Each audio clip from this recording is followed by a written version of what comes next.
You have questions, we have answers. This is Jane Muller. And this is Ken Muller. Welcome to our show, all about real estate with Ken and Jane. Today, Jane, we're going to talk about commercial real estate. That's a very hot topic.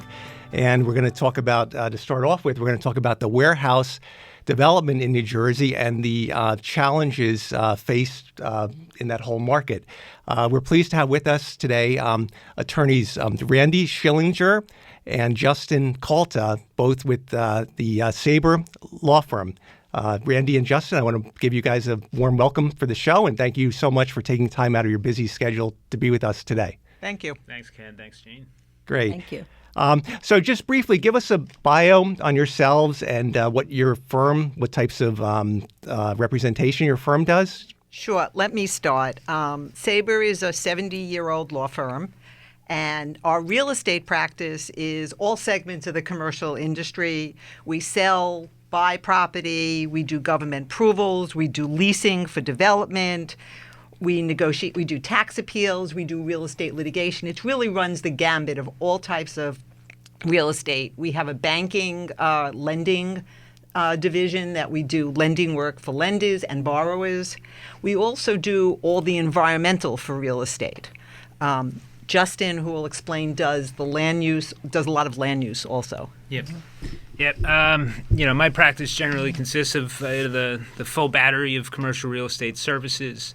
Do purchases and sales, some financing, although, that's really Randi's wheelhouse, one of the best lending attorneys in the state for sure.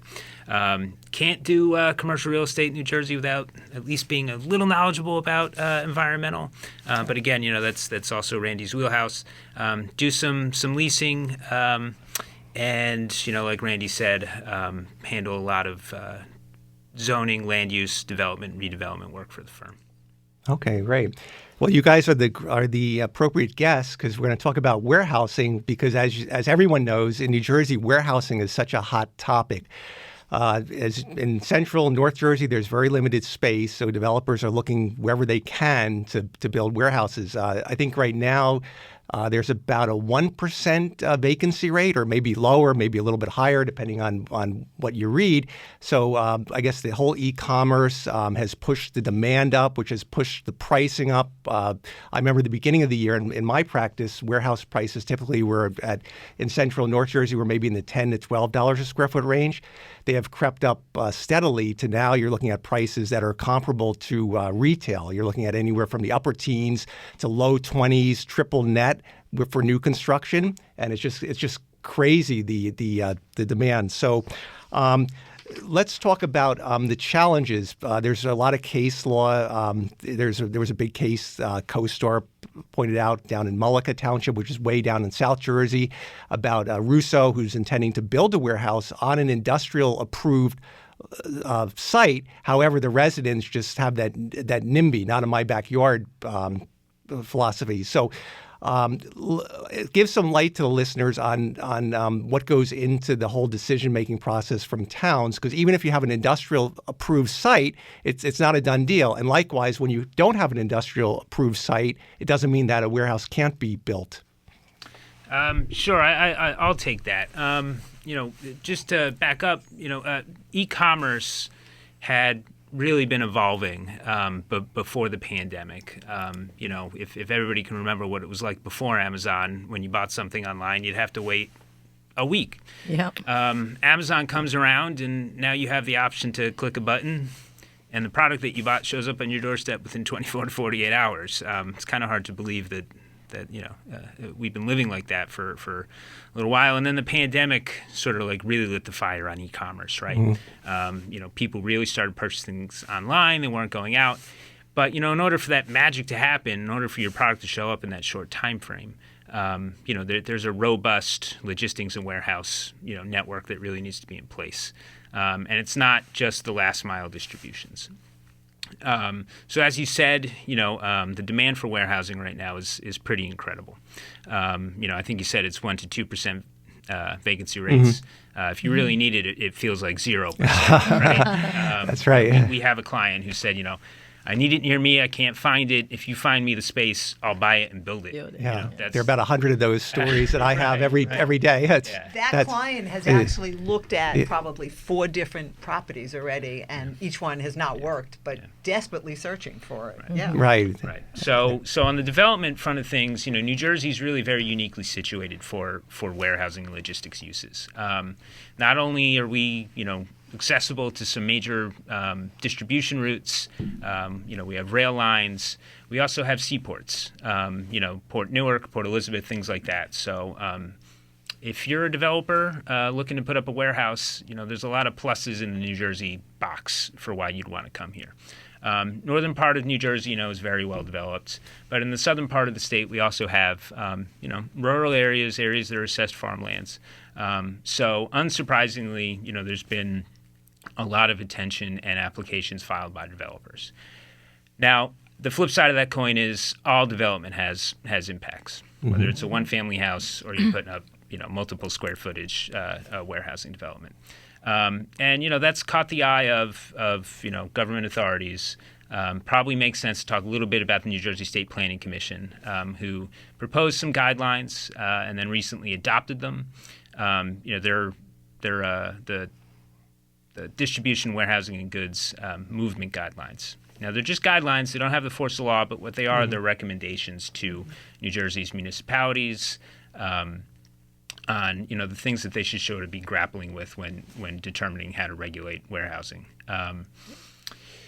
So, they recommend, holistic regional approach. New Jersey's the home rule state. The way our development process works, it's really delegated to the municipality on an individual basis. New Jersey has something like 500 municipalities crammed into, 21 counties in a relatively small state. So, what flies in one town might not fly in the next town. So it could be, it's a nuanced approach. But, you have to take a look at the pros and the cons. The pros are job creation. They tend to be higher wage jobs. Obviously, it's tax revenue. And, it doesn't – there's going to be an increased demand on services, but it's not – you're not adding head counts into schools, which is, the hungry hippo of your tax base in New Jersey municipalities. And obviously, it fills the demand for warehousing space and, the warehousing in logistics, industry that really needs a shot in the arm. But like I said, all development has impacts. Sure. Some of the cons are, traffic congestion. Trucks tend to noise, run on diesel, pollution, pollution, things like that. Increased impervious coverage, stormwater management. We get more rainfall every year, things like that.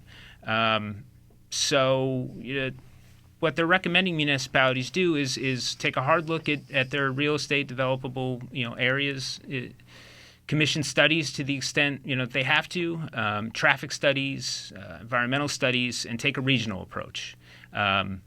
Instead of the way it usually works, being decided in a vacuum, one municipality says yes or no, consult with other municipalities to see what the regional impact of the development would be. Justin, just interrupt for 1 second. So if an area is zoned industrial, and let's say you have a 30-acre site, the municipality still should go through this pro and con analysis. It's not just a done deal, because normally the way I understand it is if you're zoned for the particular area and you want to build a warehouse, all you have to do is put in the site plan. You don't have to go for a use variance or go through zoning. So who is in the process if a developer comes in and says, I've got 30 acres in whatever township, and they just decide I want to construct a 20,000 square foot warehouse. It's industrial, so hey, you guys can't get involved and stop me. It's already zoned for that. I don't need any of this. Great question. So two things. If it's zoned for warehousing and it's in permitted use, and you have a sufficient site that accommodates the warehouse and all the site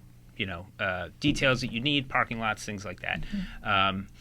And you don't need a variance, you can just sort of go in. But the issue there is, and this is sort of what the State Planning Commission gets at, the way that you kind of see existing warehousing regulations is they don't make a distinction between what kind of warehouse you're putting in. It just says permitted use warehousing. And if you meet the bulk criteria, meaning, setbacks, drive aisle widths, things like that, you come in with a site plan application that's fully conforming, you should be pretty good to go. They'd have a hard reason for saying no. what you're seeing now is, municipalities sort of saying, well, there's a huge difference between a 65,000 square foot warehouse, a 500,000 square foot warehouse, and a 1 million. They're getting more nuanced in just saying warehousing's permissible and saying, look, if you're putting up this is what we're going to want to see from you. The larger you go, the more you're going to have to offset the impacts. They're also looking at. There are different types of warehouses. Some are the end distribution warehouse where you've got trucks coming in all day. Right, the Amazon type, right. Then you have the warehouse where they're just holding inventory for a company, which has really less usage during the day. So right. there is a distinction that they need to look at for different types of warehouses. Also, these are guidelines that the state. They're not the force of law.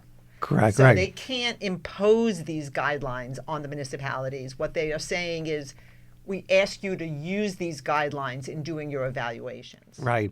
And the residents can challenge it regardless of whether it's approved, quote unquote, legally under the municipal ordinances or not. Like we're seeing that case in Mullica Township. So even though I presume, I don't know the full details, but that was something that CoStar reported, that there's a big challenge going on. I guess that's by by exit 2. So it's really remotely, or in Gloucester County. And that apparently is an area that is technically, quote, zoned industrial. So it is intended to have some type of use, but again, nonetheless, the residents can still. So people can bring a lawsuit or the municipalities can sue and vice versa. The residents can sue for whatever, as long as they get the representation willing to take forward. They can always challenge something, even if it's nothing's a done deal, right? Right. Yeah, the litigation you're seeing is really all sides of the coin. But you're right. Any development that you do in New Jersey, dealing with interested parties, members of the public, it's part of the package. It's you got to go through it. Right. All right. All good stuff. Why don't we take a short break and we'll be right back. Okay, welcome back to our show. We're joined today by Randi Schillinger and Justin Calta of the lawyers of the Saiber Law Firm. So to continue, guys, talking about the warehouses, I'm very interested in hearing the perspective on the litigation and how the challenges are panning out in the court system, or is it still kind of in the infancy stage? A little bit of both. Much of the litigation is still fairly early on in the process. The litigation generally focused on some similar issues, namely whether a township followed New Jersey's municipal land use law, which is the primary development statute in New Jersey, when enacting an ordinance, or whether somebody was inappropriately denied an approval to put up a warehouse, or like we discussed before the break, whether it's property owners challenging an approval for a warehouse. Right. There's factual differences between the case. The lawyer in me has to say that, what can appear to be relatively simple anodyne differences between the factual postures can make all the difference in the world between what settles and what continues to judgment. Yeah. What's interesting, I was reading there's one case in Piscataway where the town actually rezoned an area that wasn't industrial into industrial. I guess obvious, I don't know the background, but I assume the motivation was to get more ratables, bring in more revenue for the town. So zoning got together. They said let's rezone this, and the residents probably that are in that area that probably had a piece of preserved farmland just were furious, and so that's probably what promulgated and that actually highlights one of the issues that I think some towns are going to face with rezoning, because I think one of the issues in Piscataway wasn't it was rezoned from rural residential uses to industrial. So I'm not totally familiar with the facts of the case, but for example, if you're zoning an area that was residential or abuts a residential area, you can expect some opposition there. Yep. And the state planning commission, that's one of the things that they ask municipalities to look at. How close is that site to a residential area? Yeah, they actually also, the concern is where the borderline for townships, because remember the municipality is only making a jurisdiction for their township, but if they're abutting a residential area of the next township, and in fact the state planning commission, that one of the things they say is look at it on a regional approach, don't just look at it on a township approach. That's an interesting question. So if you're a resident of an adjacent town, like let's say at Middlesex, I believe, borders Piscataway, and let's say hypothetically a warehouse was being built that's going to border the residents of Middlesex, New Jersey, they could also have standing to challenge the so New Jersey's municipal land use law defines an interested party as someone with stake in the game, whether or not they reside in or outside of the township. Township, right? That makes sense. Yeah.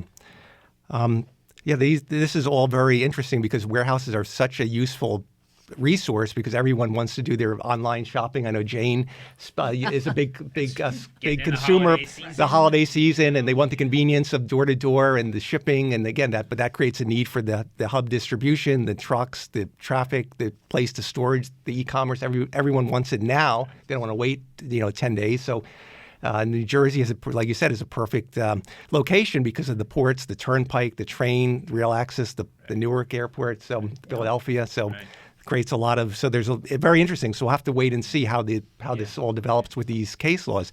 And we should say that this discussion is not intended as legal advice. It's just a general discussion.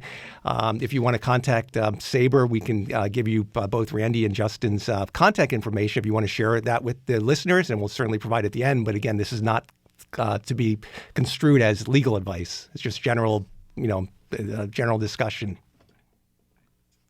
So let's switch topics. Let's talk about the another interesting environmental regulation, the recent New Jersey Register of December 5th that published new proposed stormwater protection laws based. It recognizes the DEP has a 117-page proposed rule that recognizes due to the fact that the stormwater rules have not been revised for many years. There's been a lot of violent storms, most recently Ida of September 2021, and much more. So I think they're saying that the data is well outdated, is obsolete. So we're not prepared. New Jersey is not prepared to handle what are realistically the 100-year and the major storm events. There's a lot more. There's an increase in precipitation. So you guys want to talk something about that? Sure. So Hurricane Ida resulted in flooding that was more severe than FEMA's 100-year flood maps at many New Jersey locations. So New Jersey originally had considered implementing an emergency, and it's the Flood Hazard Area Control Act rule and a Stormwater Management Rule amendments. And when they put the emergency rule implementation, there was a substantial objection from the developing community basically saying it's going to derail a number of developments in place at that time. The emergency rule was pulled back. I think it was June that it was pulled back, and it was decided that the rule would then go the formal Administrative Procedure Act Act in New Jersey. So the rule, which is, like I said, it amends both the Flood Hazard Area Control Act, which deals non-tidal. This is non-tidal flood, and it also amends the stormwater rules. And it's really intended to tighten up the flood building rules by defining the state's most risk areas and to ensure that there's going to be protection from runoff. The rule applies it applies throughout New Jersey if your project is within the flood hazard area.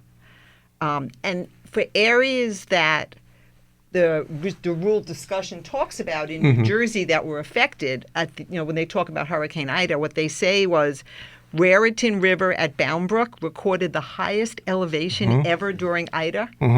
Flooding in Bound Brook exceeded FEMA's 100-year flood elevation 4 times. Right, and sadly, Bound Brook has been hit. Even when I was a kid, I grew up in Union County, so you always heard about Bound Brook for the last 20, 30 years. It always gets hit drastically whenever there's a significant rainfall, and it's just gotten worse from the increase in the magnitude of the rain. Millstone at Manville, flooding peaked 3.5 times FEMA's 100-year flood map. And then, and the Neshonoc River up in Rayville, It was 4.4 feet above the 1999 Hurricane Floyd, which had then been the highest recorded. Right. I believe Floyd was in 1999 because at that time I was working with a company. We were doing environmental and safety consulting, and we had one of our clients was AT&T, and they got hit very badly with their facility in Rochelle Park. In fact, they had all their telecommunications equipment in the basement, and the basement had 6 feet of water, so everything was destroyed. Their whole millions of dollars. Because they never anticipated that coming in, but it flooded it completely. So what DEP, one of the purposes behind this rule, as Ken, you said, is that they believe that the current rules in place, they reflect the state of the climate back in 1970s and 1980s, and it doesn't reflect the climate in 2022 going forward. Mm-hmm. So what in 2020, New Jersey Climate Science Report was issued. And it required the planning and implementation of measures to address climate change. The rule this rule is based on a Cornell University study of projected precipitation totals for New Jersey. And what it does is it looks at from 2020 to 2069 and from 2050 to 2099 precipitation levels, and it takes in effect greenhouse gas. Bottom line is temperature rises, more vapor, higher precipitation. When you apply these rules, because you're doing different calculations, and I don't profess to be the engineer. Right. We're technical enough. That's right. The engineers do the calculations. Right. It is going to include now a much larger area of land that's going to be within the floodway, within requirements for a permit. Hey, so Randi, I have one question. Sorry to interrupt, but so what about the existing municipalities like Bound Brook that have a lot of their infrastructure? I understand how new developers building in these quote classified flood hazard areas will have to comply with the new rule. But what about all the existing infrastructure for all these towns like Bound Brook, Manville? There's so many towns. Sayreville got hit badly. If they want to, will it have to be modified to comply with the new height requirements for this rule? This rule only applies to new development. New development. Certain grandfathering in, and I'll get to that. It doesn't apply to an existing development. They're not going to require you to retroactively do something unless you're doing a substantial re-renovation to it. But this is new developments. So there are two sets of flood maps that New Jersey uses. They use a flood delineation map and they use FEMA map. And what the rule does is if you're doing elevation calculations based on the flood maps from New Jersey, you have to raise everything 2 feet higher. If you're doing it based on FEMA, it's 3 feet higher. So newly built structures have to go up 2 feet in the calculation. Okay. For state and for using FEMA, they have to go up 3 feet. They have to use these projected precipitation levels, which are much more substantial than what was originally in the old rule. Or remember, this is proposed still. Right.